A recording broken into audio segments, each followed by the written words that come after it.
রবের যারা মুলাকাত চায় নবী জানায় দেন তারা নেক আমল করবে, তবে সাবধান, আমলের মধ্যে যেন, ইবাদতের মধ্যে যেন শিরিকের গন্ধ না থাকে। কারণ শিরিকের মধ্যে যারা ঢুকবে তাদের জন্য জান্নাত হারাম। ওয়া মান ইউশরিক বিল্লাহ ফাকাদ হারামাল্লাহু আলাইহিল জান্নাহ।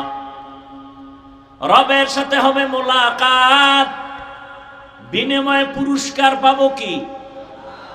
ইন্নাল্লাযীনা আমানু ওয়া আমিলুস সালিহাত কানাত লাহুম জান্নাতুল ফিরদাউসি নুজুলা। ইবাদত কি? বলে জীবনে আল্লাহর হুকুম মানার নাম। ইবাদত কেন করব?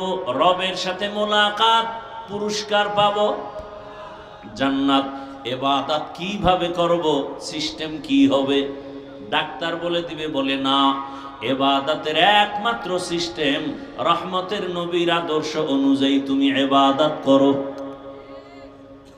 কারণ এই জমিনে একটা মাত্র আদর্শই পিওর এবং পবিত্র,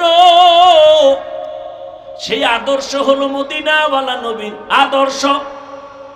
এক কথায় দুনিয়ার সব আদর্শগুলো নাপাক, রহমতের নবীর আদর্শই হলো পাক।